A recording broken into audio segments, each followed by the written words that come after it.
I still remember the exact moment my life changed forever.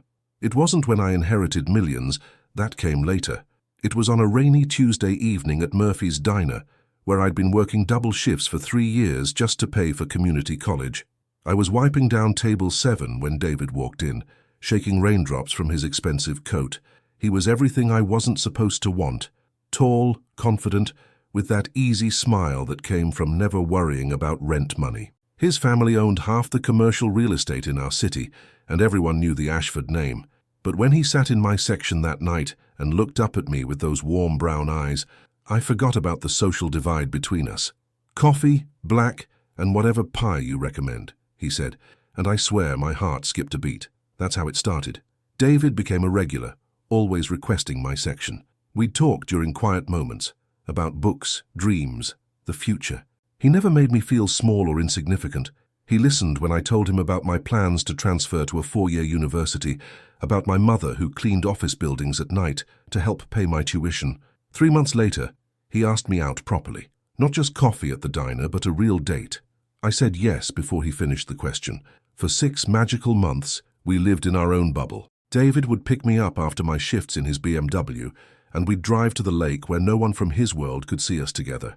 He'd bring takeout from expensive restaurants I could never afford, and we'd eat on the hood of his car while watching the sunset. I knew I was living a fairy tale, but I didn't care. When you're 21 and drowning in student debt, working 60-hour weeks just to survive, having someone like David choose you feels like winning the lottery. If you've ever felt like you weren't good enough for someone you loved, hit that subscribe button because this story is just getting started. He told me he loved me on a warm September evening. We were lying on a blanket by the water, and I'd just finished my shift. I probably smelled like grease and coffee, but David pulled me close and whispered those 3 words against my hair. I cried, happy tears, because for the first time in my life, I felt truly chosen. But fairy tales don't last forever, especially when you're poor and he's rich. The first crack appeared when David's roommate saw us together near campus. The way Jake's face changed when he recognized me, from the diner where he'd ordered lunch countless times, told me everything I needed to know. He didn't say anything to me directly, just gave David a look that screamed, "What the hell are you doing?" That night, David was different, distant. He kept checking his phone, avoiding eye contact. When I asked what was wrong, he said it was nothing, just family stress. I believed him because I wanted to. The second crack came a week later, when David's sister, Rebecca, showed up at the diner with her sorority friends. They sat in my section deliberately, ordering complicated drinks and sending them back repeatedly. Rebecca never acknowledged that she knew me, but her friends kept whispering and giggling, making comments about the help loud enough for me to hear. I went home that night and cried until my eyes were swollen. But when David called the next day, acting normal, I pushed the humiliation down and pretended everything was fine. The third crack was the worst. David's father came to the diner on a Thursday afternoon. Richard Ashford, tall, silver-haired, intimidating in his perfectly tailored suit. He ordered nothing but coffee and sat in my section for an hour watching me work, just watching. When he left, he dropped a $20 tip on a $3 check and looked me straight in the eye. "Some people know their place," he said quietly. "Smart ones stay there." I should have known something was wrong when David invited me to his family's annual charity gala. We'd been together for almost 7 months, and I'd never met his parents officially. He'd mentioned them in passing, his father's business success, his mother's charity work, but he'd never suggested I meet them. "It's time," he said during one of our lake dates in early October. "I want them to know about us." The way he said about us should have been a warning sign, not, "I want them to meet you," or, "I want them to know the amazing woman I'm dating." Just about us. Like we were a situation to be managed rather than a relationship to be celebrated. But I was so happy, so relieved that our secret was finally ending. I'd started to wonder if David was ashamed of me, if I was just a phase he was going through before settling down with someone from his own social circle. The invitation felt like validation, like proof that what we had was real and permanent. "What should I wear?" I asked, already panicking about my limited wardrobe. David's pause was barely perceptible, but I caught it. "Something nice, it's formal." I spent my entire paycheck from Murphy's on a dress. Black, simple, elegant, or at least I hoped it was elegant. I found it at a discount store, marked down from a department store I'd never normally shop at. It took 3 weeks of ramen dinners and skipped lunches to afford it, but I needed to look like I belonged in David's world. The night of the gala, I stood in front of my tiny apartment's bathroom mirror, applying makeup with hands that wouldn't stop shaking. My mother had lent me her pearl earrings, fake, but they looked real enough. I'd watched YouTube tutorials for hours, learning how to style my hair in an updo that might pass for sophisticated. When David picked me up, his smile seemed forced. He was wearing a tuxedo that probably cost more than my monthly rent, and he looked every inch the heir to a real estate fortune. I felt like a child playing dress-up. "You look beautiful," he said, but he barely looked at me. His eyes kept darting to his watch, like he was already dreading what was coming. The Ashford family's charity gala was held at the grand ballroom of the city's most exclusive hotel. Crystal chandeliers, ice sculptures, women dripping in diamonds, men in perfectly fitted tuxedos. The champagne was probably worth more than I made in a week, and the hors d'oeuvres were prepared by a celebrity chef I'd seen on TV. I'd never felt more out of place in my life. David's mother spotted us the moment we walked in. Margaret Ashford was exactly what I'd expected. Blonde, polished, wearing a dress that probably cost more than my car. She glided toward us with a smile that didn't reach her eyes. "David, darling," she said, air-kissing his cheeks. Then her gaze shifted to me, and her smile became even more artificial. "And this must be Emma," David said quietly. "Emma Wilson. Emma, this is my mother, Margaret Ashford." I extended my hand, trying to project confidence I didn't feel. "It's wonderful to meet you, Mrs. Ashford. Thank you for including me tonight." Margaret's handshake was limp, dismissive. Her eyes quickly scanned my dress, my shoes, my jewelry, cataloguing every detail that marked me as an outsider. "How lovely," she said, in a tone that suggested it was anything but. David mentioned he was bringing a friend. A friend, not his girlfriend, not the woman he'd said he loved. A friend. The rest of the evening was a masterclass in subtle cruelty. David's family and their friends had perfected the art of exclusion without being obviously rude. They spoke in code about people and places I'd never heard of, made references to private schools and exclusive clubs, discussed their European vacations and ski houses in Aspen.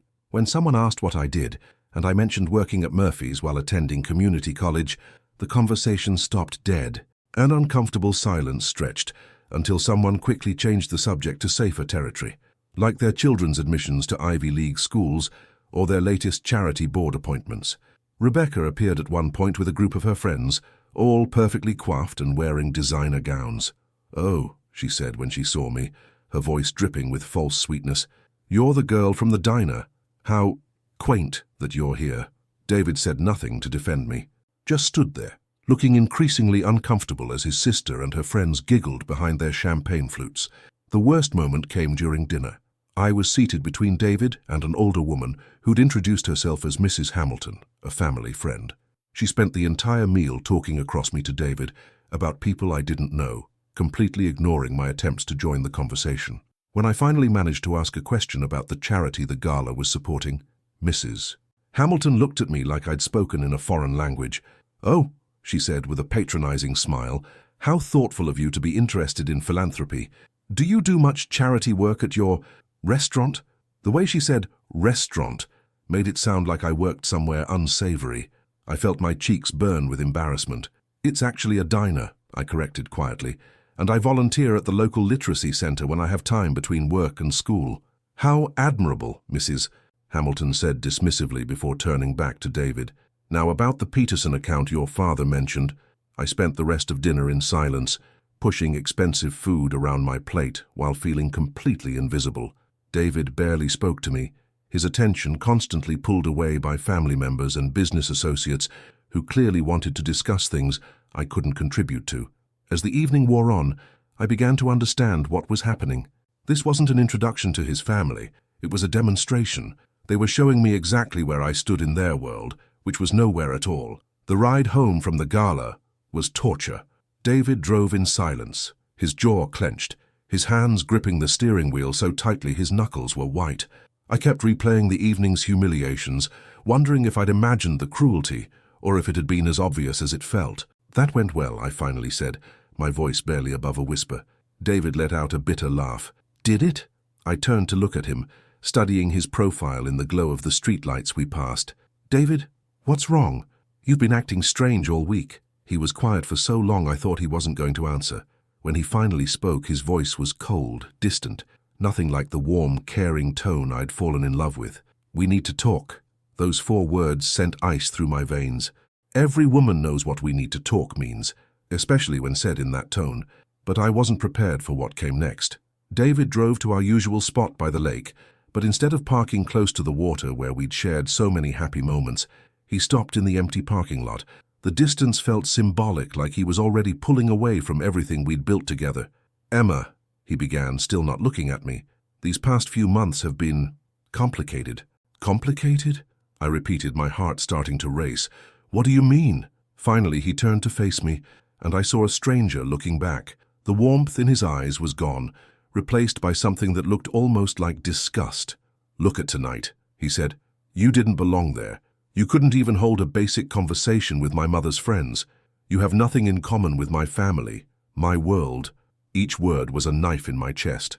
I was nervous. It was my first time meeting them. "If you gave me a chance..." "A chance for what?" David interrupted, his voice rising. "To pretend you're something you're not. To act like we come from the same place when we clearly don't?" I felt tears starting to burn behind my eyes, but I fought them back. "I never pretended to be anything other than what I am. You knew where I came from when we started dating. You said it didn't matter." "I thought it didn't," he said, and there was something almost sad in his voice now. "I thought I could make this work, that love would be enough. But tonight, and seeing you with my family, watching you struggle to fit in, I realized how naive I was being." The tears were coming now, hot and fast, down my cheeks. "So, what are you saying?" David looked away again, staring out at the dark water. "My father had a talk with me last week about responsibility, about the family business, about the kind of woman who would be suitable for someone in my position." "Suitable?" The word came out as a choked sob. "Emma, you're a wonderful person. You're kind and hardworking and beautiful, but you're not what my family expects, what my future requires." I couldn't speak. The pain in my chest was so intense I could barely breathe. "You'll always be working class," David continued, his words precise and cruel. "You'll never understand the pressures I face, the expectations, the social obligations. You'd always be playing catch-up, trying to learn rules you weren't born knowing." "I could learn," I whispered desperately. "I could..." "No," he said firmly. "You can't buy class, Emma. You can't study your way into belonging in my world, and I can't keep pretending that doesn't matter." The silence that followed was deafening. I sat there, my heart shattering, trying to process what was happening. The man I loved, the man I'd thought loved me back, was discarding me like I was nothing. "Is there someone else?" I finally managed to ask. David's pause told me everything I needed to know before he spoke. "There's someone my parents want me to meet. Caroline Winters. Her father owns the largest construction company in the state. It would be advantageous for both families." Advantageous. He was talking about marriage like a business transaction, and I realized that's exactly what it was in his world. Love was a luxury he couldn't afford, at least not with someone like me. If you've ever had your heart completely destroyed by someone you trusted, you know exactly how I felt in that moment. I want you to comment below and tell me where you're watching from, because this story gets so much better, and I need to know who's still with me for what happens next. "So this is it?" I asked, my voice hollow. 7 months, and you're just done. Emma, please don't make this harder than it has to be." "Harder?" I laughed, but there was no humor in it. "You're destroying me and you're worried about it being hard for you?" David finally looked at me again, and for a moment, I saw a flash of the man I'd fallen in love with, but it was gone in an instant, replaced by cold resolve. "I'm sorry," he said. "I really am, but this was never going to work long term. It's better to end it now before we both get in any deeper." "I was already in deep, David. I loved you." "I know," he said quietly, "and I cared about you too, but caring isn't enough." He drove me home in silence. When he stopped in front of my apartment building, I sat for a moment waiting for him to say something else, to take it all back, to fight for what we had, but he just stared straight ahead, his hands on the steering wheel, waiting for me to get out. I opened the car door and paused. "You know what the saddest part is?" I said without looking back at him. "What?" "You'll never know what you just threw away.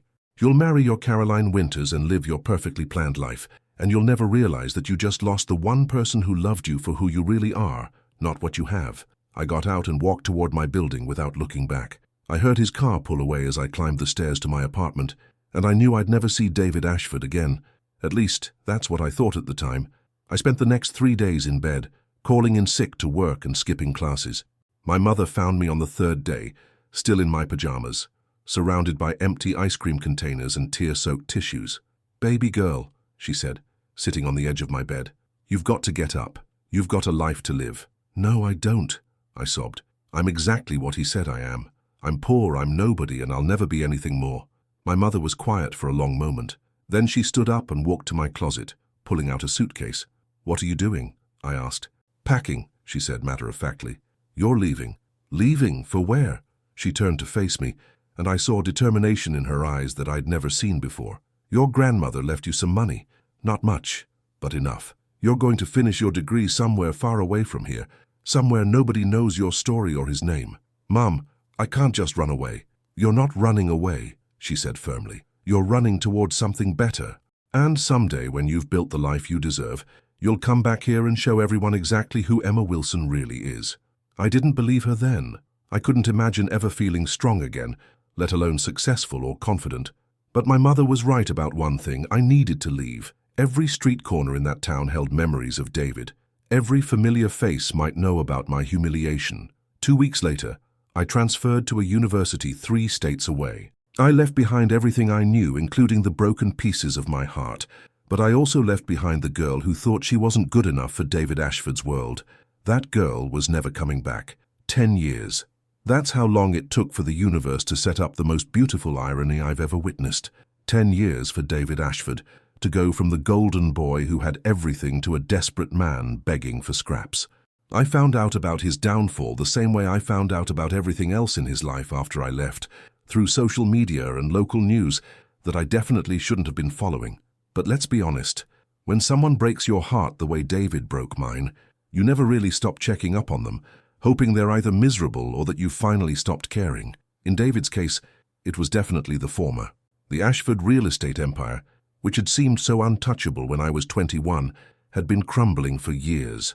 Richard Ashford, David's intimidating father, who had once told me to know my place, had made a series of catastrophic investments in commercial properties just before the market shifted.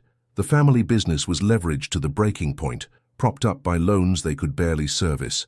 David, who had inherited the CEO position at 28 with all the confidence of someone who'd never failed at anything, had managed to make things exponentially worse.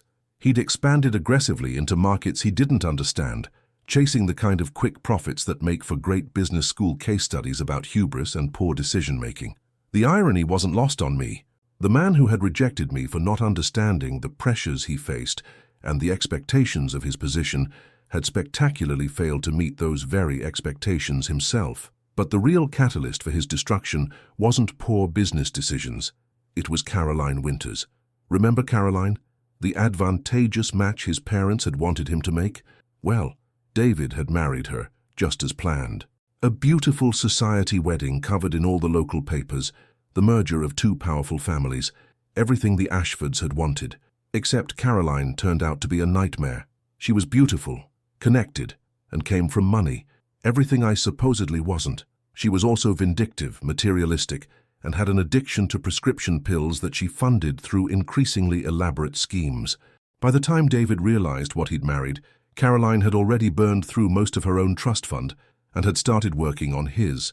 The divorce was spectacular. Caroline hired the most vicious lawyer in the state and went after everything. She claimed emotional abuse, demanded alimony that would cripple him financially, and worst of all, she had evidence of some of his questionable business dealings that she threatened to make public unless he gave her exactly what she wanted. David, who had been raised to avoid scandal at all costs, gave her everything: the house, the cars, most of his liquid assets, and a monthly alimony payment that would have fed my family for years when I was growing up. 3 months after the divorce was finalized, the Ashford Group filed for bankruptcy. I was living in my penthouse apartment in Manhattan when I read the news. Yes, you heard that right.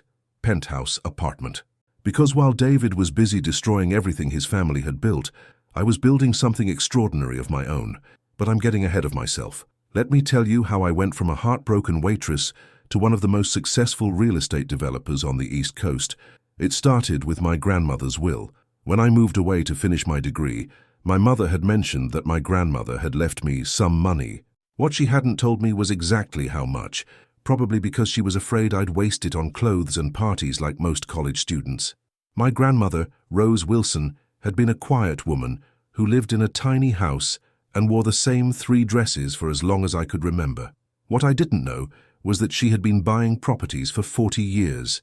Small properties, a duplex here, a small apartment building there. Nothing flashy, nothing that would attract attention. But 40 years of careful investments, reinvested rental income and property appreciation had created something remarkable. When the lawyer read her will, I learned that my unassuming grandmother had accumulated a portfolio worth over $2 million. $2 million. More money than I had ever imagined existed in one place, left to the granddaughter who used to visit her every Sunday and help her tend her garden.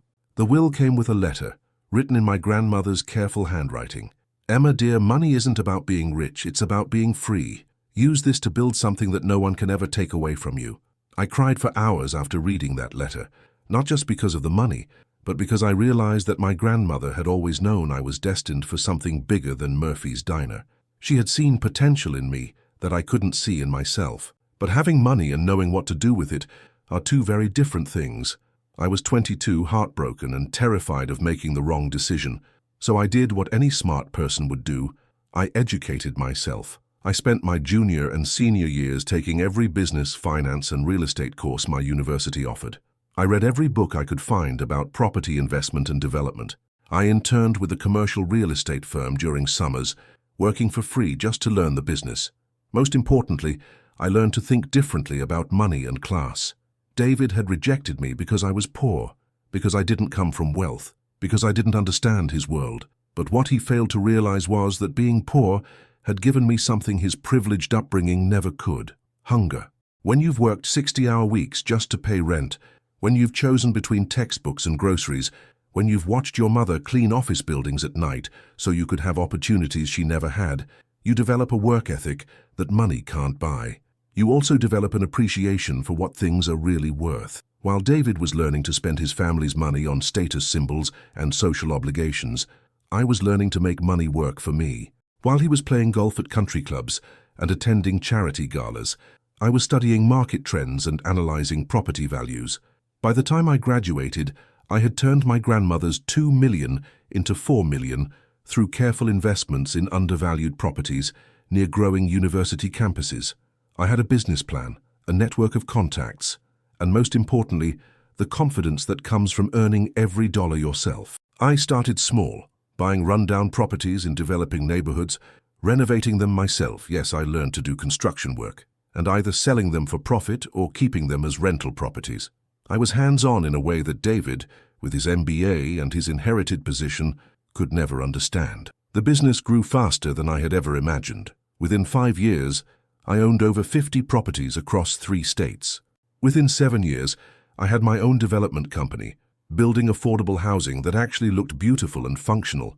Within 8 years, I was being featured in business magazines as one of the youngest successful developers in the country.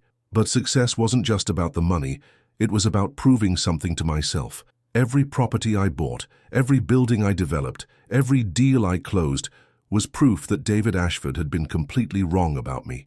I wasn't just playing catch-up with his world, I was creating my own world, one that was bigger and better than anything his family had ever built.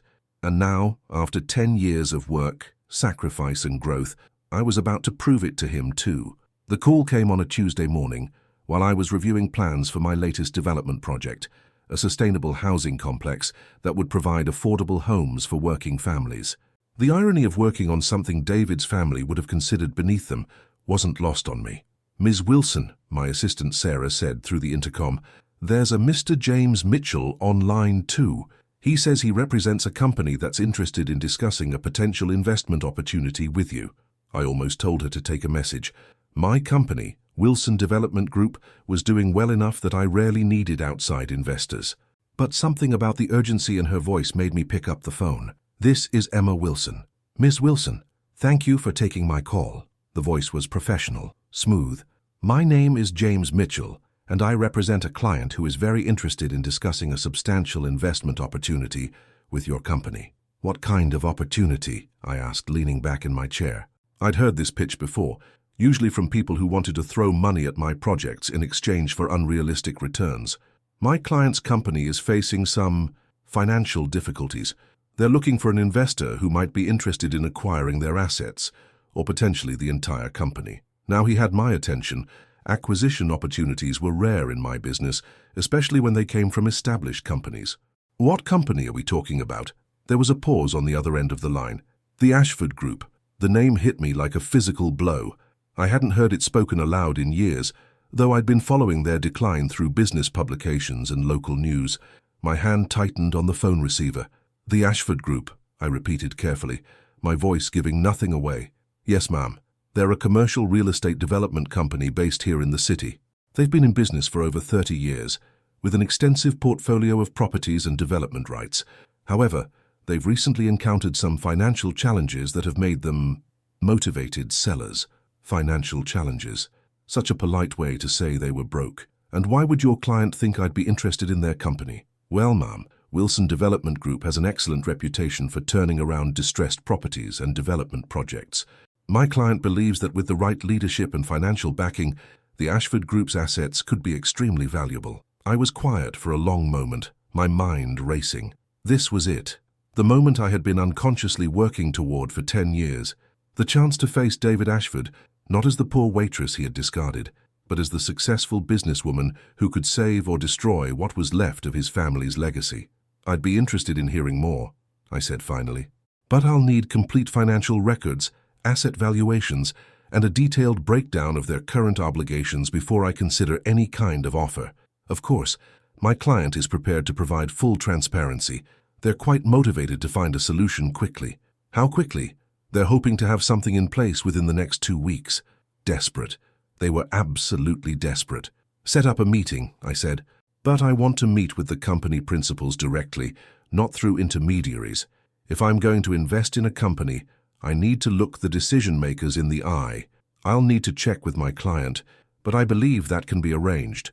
Would you prefer to meet at your offices or theirs? I smiled, though he couldn't see it. Their offices.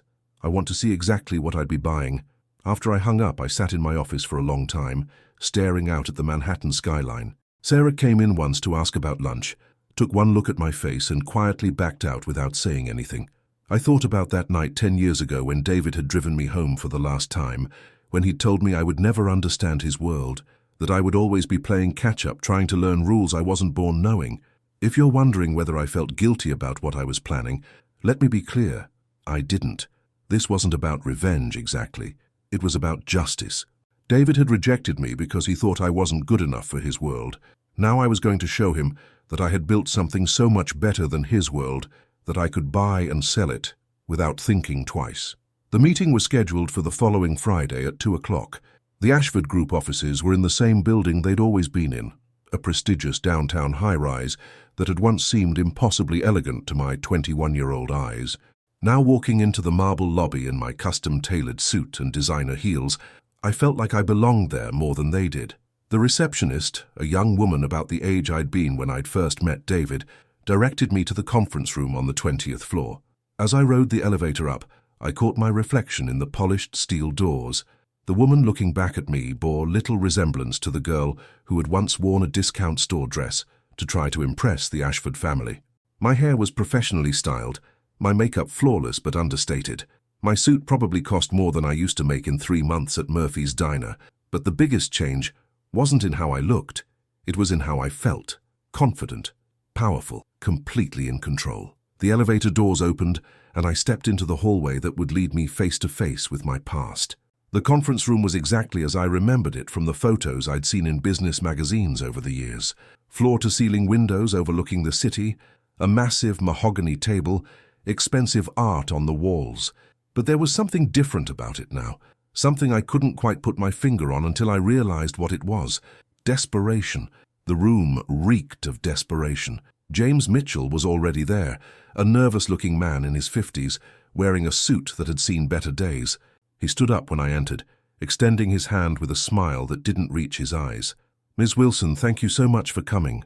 My client should be here momentarily." I took a seat at the table, placing my leather portfolio in front of me with deliberate precision. I had reviewed every financial document they'd provided, studied every asset in their portfolio, calculated exactly how much the company was worth in its current state versus its potential value. The Ashford Group was dying, but it didn't have to die. With the right management and a significant capital injection, it could be profitable again. The question was whether I wanted to save it or let it collapse entirely. The conference room door opened, and my heart stopped. David Ashford walked in, followed by a man I recognized as their company's financial advisor. David looked older, obviously. It had been 10 years, but more than that, he looked worn down. His once confident posture was slightly slumped. His expensive suit couldn't quite hide the stress weight he'd gained, and there were lines around his eyes that hadn't been there when we were young. But it was the moment of recognition that I'll remember for the rest of my life. David's eyes met mine across the conference room, and I watched as confusion gave way to shock, then to something that might have been horror. His face went completely white, and he actually stumbled slightly before catching himself on the back of a chair.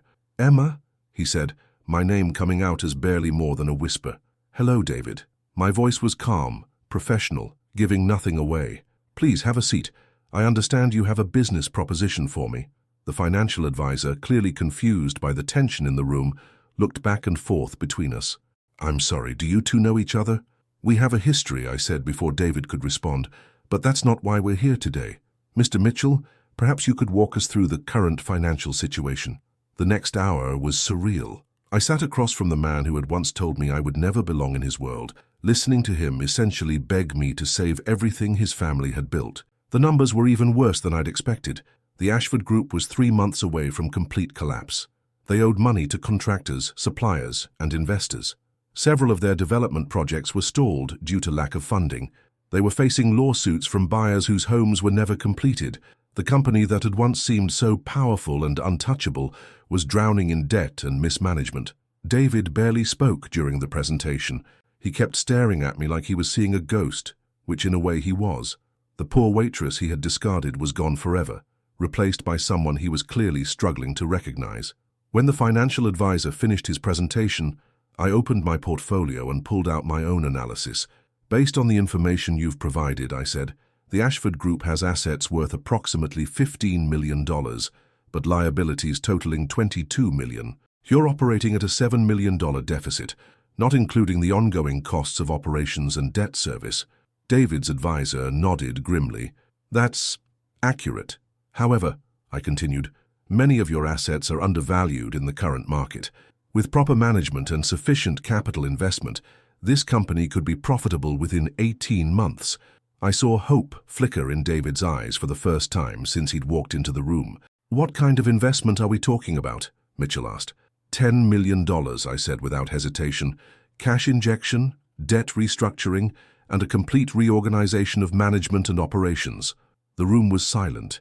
$10 million was more money than they had dared to hope for, but I could see David's mind working, trying to understand what the catch was. "What would you want in return?" he asked quietly. These were the first words he'd spoken directly to me since my name. I smiled, and I know it wasn't a particularly warm smile. "Full ownership of the company. You would be completely bought out, but I'd be willing to offer employment contracts to current employees who demonstrate value to the organization." "Employment contracts?" David's voice was hollow.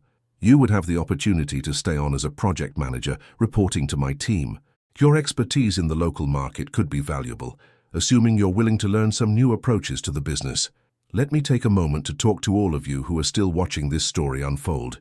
If you've ever been underestimated, if someone has ever made you feel like you weren't good enough, I want you to hit that like button, because what happened next is why we never give up on ourselves, even when others do." The silence stretched for what felt like hours. I could see David processing what I was offering, the chance to stay involved in his family's business, but as my employee. The irony was so perfect, it almost hurt. "You want me to work for you," he said, and there was something broken in his voice. "I want to offer you the opportunity to work for a successful company," I corrected. "Whether that appeals to you or not is entirely your decision." David looked around the room, at Mitchell, at his financial advisor, at the photographs on the wall showing his family's past successes. Then his eyes came back to me, and I saw the exact moment when he understood the full scope of what was happening. "This is about what happened between us, isn't it?" he said quietly. I leaned back in my chair, completely calm. "David, What happened between us was 10 years ago. I'm here today as a businesswoman who sees an opportunity to acquire valuable assets at a fair price. If you're not interested in my offer, I'm sure there are other distressed companies that would welcome the investment. It wasn't entirely true, of course. This was absolutely about what had happened between us, but it was also about so much more than that. Can we have a moment? David asked the other men in the room. Alone? Mitchell and the advisor looked uncertain, but David's expression made it clear this wasn't a request. They gathered their papers and left the conference room, closing the door behind them. Suddenly, we were alone together for the first time in 10 years. The silence that followed was deafening. David and I sat across from each other at the massive conference table, two very different people than we had been the last time we were alone together. The air between us was thick with history, regret, and the weight of everything that had changed. David was the first to speak, his voice barely above a whisper. I can't believe it's really you. Believe it, I said simply. He ran his hands through his hair, a gesture I remembered from when we were young. Emma, I don't even know where to start. When I walked in here and saw you, I thought I was hallucinating. You're not hallucinating. I'm here, I'm real, and I'm offering to buy your family's company. The question is whether you're prepared to accept the reality of that situation. David stared at me for a long moment, and I could see him trying to reconcile the woman sitting across from him with the girl he had once known. How? He asked finally. How did you... 10 years ago you were... poor? I finished for him. Working class? Not good enough for your world? He flinched at my words.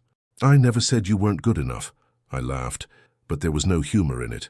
David, you told me I could never understand your world, that I would always be playing catch-up, trying to learn rules I wasn't born knowing. You said I couldn't buy class. Do you remember that conversation? Yes, he said quietly. I remember. Good, because I've thought about those words every single day for the past 10 years. I stood up and walked to the window, looking out at the city skyline. From this height, I could see the neighborhood where Murphy's Diner used to be. It had been torn down years ago to make way for a luxury development. The irony wasn't lost on me. You want to know how I got here?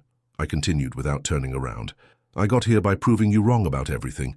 You said I couldn't understand pressure and expectations. I built a company from nothing while you were busy destroying everything your family gave you. You said I couldn't learn the rules? I didn't just learn them, I rewrote them. I turned back to face him. And you were right about one thing. I couldn't buy class. But I didn't need to, because I already had something much more valuable.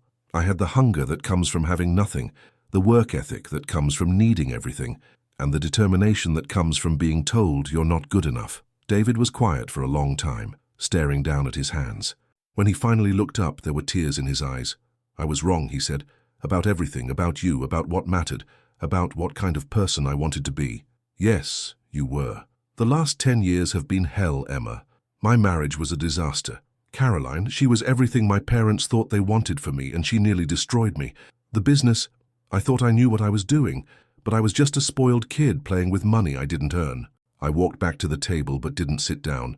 I'm sorry your marriage didn't work out. I'm sorry your business failed, but none of that changes what you did to me, David.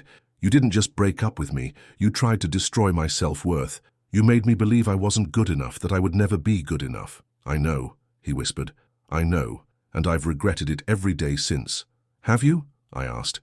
Because from where I was sitting, it looked like you moved on pretty quickly. Married Caroline within a year, took over the family business, lived exactly the life you told me was so important. David looked up at me, and I saw something I hadn't expected. Genuine remorse. I married Caroline because I was supposed to. I took over the business because I was supposed to. I lived the life my parents planned for me because I was too much of a coward to fight for what I actually wanted. And what did you actually want? You, he said without hesitation. I wanted you. I was in love with you, Emma. Really, truly in love. And I threw it away because I was scared of what other people would think. I felt something crack inside my chest, but I didn't let it show on my face. That's a nice story, David, but it's 10 years too late. I know it is. I know I have no right to ask for forgiveness. I know that what I did was unforgivable. But Emma, seeing you now, seeing what you've become, I'm so proud of you. Don't. The word came out sharper than I intended. Don't you dare try to take any credit for this. Don't you dare act like your rejection somehow inspired me to succeed. I succeeded despite you, not because of you. You're right, he said quickly. You're absolutely right. This is all you. Everything you've built. Everything you've accomplished, it's all you. I sat back down across from him, my business mask firmly back in place. Let's get back to why we're here. I've made you an offer for your company. Do you want to accept it or not? David was quiet for a long moment, and I could see him wrestling with something. Can I ask you something? He said finally. What? Is this revenge? Are you doing this to get back at me? I considered the question carefully. Was it revenge? Partly yes, but it was more complicated than that. It's justice, I said finally. You rejected me because you thought I wasn't good enough for your world. Now I'm offering to save what's left of your world because I'm successful enough to do it. If that feels like revenge to you, maybe you should think about why. And if I accept your offer, if I agree to work for you, then you'll work for me. You'll report to my managers, follow my policies, and help build something better than what your family ever created. And maybe if you're very good at your job, you'll learn something about the kind of person I actually am. David nodded slowly. And if I don't accept, then you don't. Your company will declare bankruptcy in 3 months, your employees will lose their jobs, and you'll lose everything your family spent 30 years building. Your choice. It wasn't really a choice, and we both knew it. But I wanted him to say the words. I needed him to acknowledge what was happening. I accept, he said quietly. I accept your offer. I pulled a contract from my portfolio and slid it across the table. Read this carefully. Have your lawyer review it. If you agree to the terms, sign it and return it to my office by Monday. David picked up the contract with shaking hands. Emma, is there any chance? Could we maybe talk sometime? Outside of business, I mean. I know I don't deserve it, but... No, I said, standing up and gathering my things. We're not friends, David. We're not going to be friends. If you work for my company, our relationship will be strictly professional. I walked toward the door, then paused and looked back at him. You asked me once if caring was enough, I said. You told me it wasn't. You were right about that too. Caring isn't enough. But you know what is? Respect, loyalty, treating people like they matter regardless of where they come from or how much money they have. Those are the things that build lasting relationships, lasting businesses, lasting happiness. You learned all that? I knew all that 10 years ago, I said. You just didn't think it was worth learning from someone like me. I left him sitting alone in that conference room, staring at the contract that would make me his boss and the owner of everything his family had built. As I walked to the elevator, I felt something I hadn't expected. Not satisfaction exactly, but a sense of completion. The circle was finally closed. The poor waitress who wasn't good enough for David Ashford's world had become successful enough to buy that world. But the best part? I had built something so much better than what I was buying. Monday morning came faster than David probably hoped it would. The signed contract was delivered to my office at 9 a.m. sharp, along with a formal letter of resignation from his position as CEO of the Ashford Group. By 10 a.m., I owned everything his family had spent 3 decades building. But ownership was just the beginning. Now came the real work and the real lesson. My first day as the owner of the Ashford Group was deliberately orchestrated. I arrived at their offices at exactly 8 a.m., wearing a charcoal grey suit that cost more than most people's monthly salary, my hair pulled back in a severe bun that meant business. The employees had been informed of the ownership change over the weekend, but seeing me walk through their lobby was something else entirely. I could feel their eyes following me, hear the whispers starting before I even reached the elevator. By the time I got to the 20th floor, David was already there, waiting by what used to be his corner office. He looked like he hadn't slept in days, which he probably hadn't. Good morning, David, I said professionally as I walked past him toward the office that was now mine. Good morning, Ms. Wilson, he replied, and I could hear how much effort it took him to say those words. I had brought my own team with me, my CFO Rebecca Chen, my operations manager Marcus Rodriguez, and my assistant Sarah. They were the best in the business, and more importantly, they shared my vision of what a real estate company could be. The first order of business was a company-wide meeting. I had everyone gather in the main conference room, all 43 employees who had survived the company's decline. They looked nervous, uncertain, probably wondering if they still had jobs. I stood at the front of the room and looked out at their faces. Some I recognized from photos and business articles over the years. Others were new, brought in during David's desperate attempts to save the company. All of them were wondering what came next. Good morning, I began. For those who don't know me, I'm Emma Wilson, and as of this morning, I'm the new owner of this company. I know you're all wondering what this means for your jobs, your projects, and your futures here. I paused. letting that sink in. First, let me be clear. No one is being fired today. Everyone in this room will have the opportunity to continue working here, assuming you're willing to embrace some significant changes in how we do business. I saw relief on several faces, but also skepticism. They'd probably heard promises before that hadn't been kept. Second, this company is going to be profitable again, not just barely scraping by, but genuinely successful. But that's going to require us to completely rethink our approach to development, customer service, and community impact. Over the next hour, I outlined my vision for the new Ashford Group, or as it would soon be renamed, Wilson Ashford Development. We would focus on sustainable, affordable housing that didn't sacrifice quality for cost. We would complete every stalled project we had inherited, honoring commitments to buyers who had been left in limbo. We would rebuild relationships with contractors and suppliers who had been burned by the company's financial problems. Most importantly, we would operate with complete transparency and ethical standards that put people before profits. During the presentation, I was very aware of David sitting in the back of the room. He wasn't taking notes like the others.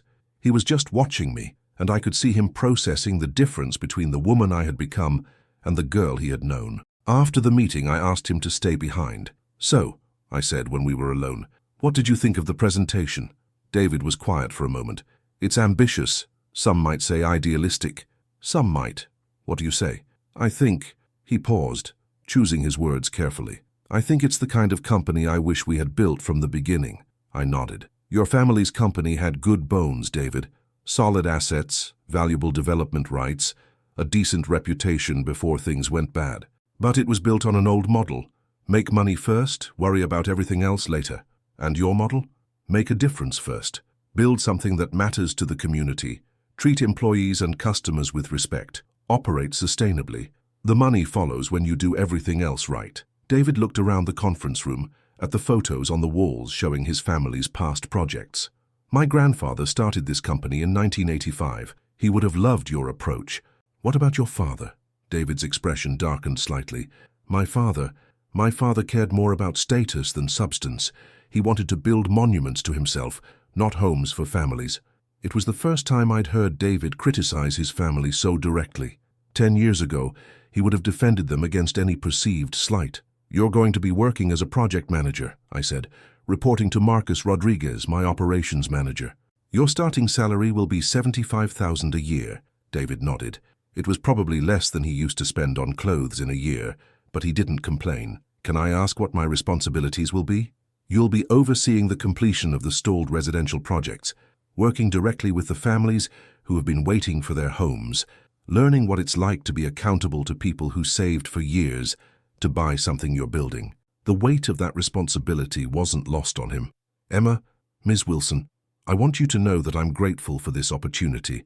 I know you didn't have to offer me a position at all. You're right, I didn't.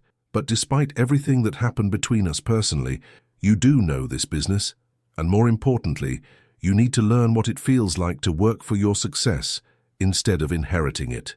Over the next few weeks, I watched David adapt to his new reality. It wasn't easy for him. He was used to being the boss, to having people defer to his decisions and accommodate his schedule. Now he was middle management, answerable to people who didn't care about his last name or his family's history. But slowly, something interesting began to happen. David started to remember why he had gotten into real estate in the first place. Before the pressure from his family, before the expectations and social obligations, he had genuinely cared about building things that mattered. Working directly with the families whose homes we were completing seemed to awaken something in him that had been buried under years of privilege and poor decisions. 3 months into the new ownership, Wilson Ashford Development had completed 2 of the stalled residential projects and was ahead of schedule on the 3rd. We had settled the lawsuits, paid off the most pressing debts, and begun building relationships with new contractors who shared our commitment to quality work. More importantly, we were changing how business was done in our city. The affordable housing complex I had been planning when this all started was now breaking ground, and it was going to be something special. Solar panels, energy-efficient appliances, green spaces, and a community center where residents could access job training and educational programs. Local news stations were covering the project, interviewing families who would be moving into homes they could actually afford without sacrificing quality or safety. It was exactly the kind of work I had dreamed of doing when I first started my company. David had thrown himself into the residential projects with an intensity that surprised everyone, including me. He was working longer hours than anyone else, personally visiting every family whose home we were completing, making sure they understood the timeline and were satisfied with the progress. One afternoon, Marcus came to my office with an update on David's performance. "I have to admit, I was skeptical when you said you were keeping him on," Marcus said. "But he's been our strongest project manager. The families love him, the contractors respect him, and he's bringing projects in under budget and ahead of schedule. How is he with taking direction?" "No problems at all. He asks good questions, implements feedback quickly, and he's actually suggested some improvements to our processes that we're incorporating company-wide." I was surprised by how this news made me feel. Part of me had expected David to struggle, to prove that he was as entitled and helpless as I had believed. Instead, he was thriving in a way that forced me to reconsider some of my assumptions about who he really was. The real test came when we hit our first major crisis. One of the residential projects we had inherited was more problematic than our initial assessment had revealed. The foundation work had been done incorrectly, and we discovered it during a routine inspection. Fixing it would cost an additional $100,000 and delay completion by 6 weeks. The easy solution would have been to cover up the problem, complete the project as planned, and hope the foundation issues didn't cause problems for years to come. It's what the old Ashford group might have done. David was the one who brought the problem to my attention, even though he knew it would make him look bad and create massive headaches for everyone involved. "We have to fix it," he said, standing in my office with the inspection report in his hands. "I know it's going to cost us money and time we don't have, but these families are trusting us to build them safe homes. It's going to push us over budget on the entire project," I pointed out. "I know, but Emma, Ms. Wilson, if we don't fix this and someone gets hurt, I'll never forgive myself. These aren't just houses to these families, they're dreams." That's when I knew that David had truly changed. The man who had once cared more about appearances than substance was now willing to sacrifice profit to do the right thing. We fixed the foundation. We absorbed the cost overrun. We personally called every affected family to explain the delay and assure them that their homes would be safe and solid. And when the project was finally completed, 2 months behind schedule, but built to last generations, the families threw a block party to celebrate. I attended that block party, watching children play in yards that their parents owned for the first time, seeing elderly couples sitting on porches they had saved for decades to afford. David was there too, helping man the barbecue grill, playing soccer with kids who called him Mr. David, like he was their favorite uncle. As I watched him interact with these families who reminded me of my own background, my own struggles, I realized something that shook me to my core. This was who David could have been all along if he hadn't been trapped by his family's expectations and his own fears. If you're still watching this story, if you've stuck with me through all the ups and downs, I need you to share this video with someone who needs to hear it, because what I'm about to tell you changed everything I thought I knew about forgiveness, second chances, and what it really means to grow up. The block party was winding down when David approached me. We were standing at the edge of the community playground, watching kids swing on equipment that had been funded by the Affordable Housing Project's community development budget. "Thank you," he said quietly. "For what?" "For giving me the chance to do this, to be part of something that actually matters." I looked at him carefully. "You could have been doing this kind of work all along, David. Your family had the resources, the connections, the opportunities. What stopped you?" He was quiet for a long time, watching the children play. "Fear," he said finally. "Fear of disappointing my parents, fear of not living up to expectations, fear of admitting that I wanted something different than what they had planned for me. And now I've lost everything they wanted me to protect, and I found something I actually care about protecting." He gestured toward the families around us. "These people trust us with their life savings, their children's futures. That's worth more than any social status or family legacy." I nodded, feeling something shift inside my chest. "You're different than you were." "You're different too," he said, turning to look at me. "I mean, obviously you're successful beyond anything I could have imagined, but you're also kinder than I expected you to be. You could have destroyed me completely, and you didn't. Maybe I'm not as vindictive as I thought I was, or maybe you're exactly as good a person as I should have realized 10 years ago." We stood in comfortable silence for a while, watching the community we had helped create celebrate their new homes. "Emma," David said eventually. "I know you said we couldn't be friends. I know I have no right to ask for anything more than the professional relationship we have. But I want you to know that working for you, learning from you, has been the best thing that's happened to me in years." "David, I'm not asking for anything," he said quickly. "I just needed you to know that you were right about everything. About what matters, about how business should be done, about the kind of person I could be if I stopped being afraid." I looked at this man who had once broken my heart, who had made me feel small and worthless, who had thrown away something precious because he was too scared to fight for it. And I realized that the person standing next to me wasn't really the same person who had hurt me so badly. People can change, they can grow, learn from their mistakes, become better versions of themselves. The question was whether I was ready to let them. 6 months after I acquired the Ashford Group, Wilson Ashford Development was featured on the cover of Regional Business Magazine as Developer of the Year. The article highlighted our innovative approach to affordable housing, our commitment to community development, and our rapid turnaround of a failing company. But more than the recognition, I was proud of what we had actually accomplished. We had completed all the stalled residential projects.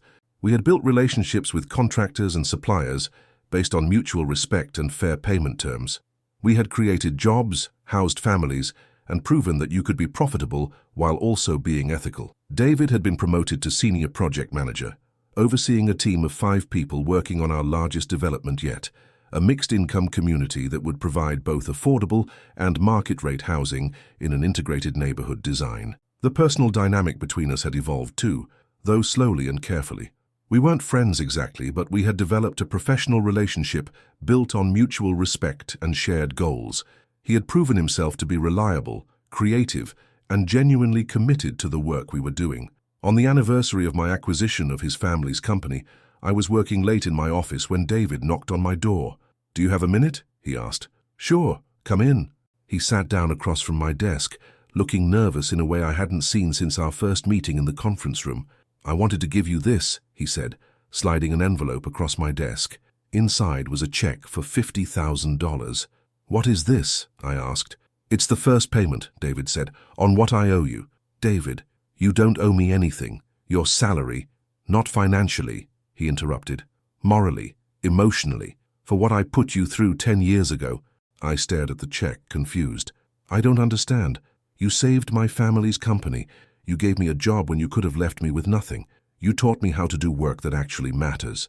But more than that, you gave me the chance to become the person I should have been all along. That's not something you can repay with money." "No, it's not. But this money represents something important to me." David leaned forward in his chair. "I've been living in a studio apartment for the past year, driving a 10-year-old Honda, eating ramen noodles and peanut butter sandwiches. I've been saving every penny I could from my salary. Why? Because I wanted to understand what it felt like to be you 10 years ago, to work hard for every dollar, to choose between things I wanted because I couldn't afford both, to appreciate the value of money because it was earned rather than inherited." I set the check down on my desk, my heart beating faster than I expected. "I'm starting a scholarship fund," David continued, "for working-class students who want to study business or real estate development, students like you were. This is the first donation, but it won't be the last." "David, I can't undo what I did to you. I can't take back the things I said or the way I made you feel. But I can try to make sure that other people don't have to fight as hard as you did to prove they're worthy of respect and opportunity."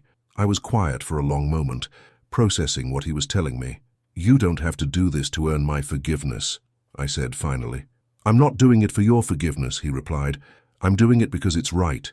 Because you taught me that success isn't about what you achieve for yourself. It's about what you make possible for other people." That night, after David left, I sat in my office looking out at the city lights. From my window I could see several of our development projects, including the affordable housing complex where families were living in safe, beautiful homes they could actually afford. I thought about the girl I had been 10 years ago, heartbroken and humiliated, convinced that she would never be good enough for the world that had rejected her. And I thought about the woman I had become, successful enough to buy that world and strong enough to improve it. But mostly, I thought about forgiveness. Not the kind of forgiveness that pretends hurt never happened or that excuses unacceptable behavior, but the kind of forgiveness that recognizes when someone has genuinely changed, when they've done the hard work of becoming better, when they've earned the right to be judged by who they are now rather than who they used to be. 2 weeks later, I called David into my office. "I've been thinking about your scholarship fund," I said. "Oh? Wilson Ashford Development would like to make a matching contribution. For every $1 you donate, we'll donate 2. David's face lit up with genuine surprise and gratitude. "Emma, that's incredibly generous. It's an investment in the future, in kids who remind me of myself at that age. Thank you. Seriously, thank you." "There's something else," I said. "I'm expanding our community development programs, and I need someone to head up the new division. Someone who understands what it's like to work with limited resources, who cares more about impact than profit margins. Are you offering me the position?" "I'm offering you the opportunity to apply for it, along with anyone else who's qualified." David smiled, and it was the first completely genuine smile I'd seen from him since our reunion. "I'd like to apply." "Good. Interview is next Friday." After he left, I realized something that surprised me. I was genuinely excited about the possibility of working more closely with David on projects that mattered to both of us, not because I had forgiven him for what happened 10 years ago, but because I respected who he had become in the time since. The interview went well. David got the job. 6 months later, we opened the Emma Wilson Center for Community Development, funded jointly by our company and David's Scholarship Fund. It provides job training, financial literacy education, and small business support for working families in our community. At the opening ceremony, David gave a speech about second chances and the importance of lifting people up rather than tearing them down. I watched from the audience, thinking about how different both our lives might have been if he had been capable of that wisdom 10 years earlier. But maybe that's the point. Maybe we needed those 10 years. Me to build something worthwhile, him to learn what actually matters. Maybe the story couldn't have ended with justice and peace if it hadn't started with rejection and pain. As I'm recording this story for all of you, I want to leave you with this. Sometimes the best revenge isn't destroying the people who hurt you. Sometimes it's becoming so successful, so confident, so genuinely happy that their opinion of you becomes completely irrelevant. David was wrong about me 10 years ago, but I was wrong about something too. I thought success meant proving I was better than the people who had rejected me. What I learned was that real success means building something so much better than what they had that their rejection becomes the best thing that ever happened to you. If this story resonated with you, if you've ever been told you weren't good enough, if you've ever turned pain into power, I want you to hit that subscribe button and let me know in the comments what dreams you're building, because your story isn't over yet, and neither is mine. Today, Wilson Ashford Development is one of the most respected firms in the region. David runs our community development division and has helped hundreds of families achieve home ownership. We work together every day, building something that neither of us could have created alone. We're not the same people we were 10 years ago. We're better, and sometimes that's the most beautiful ending of all.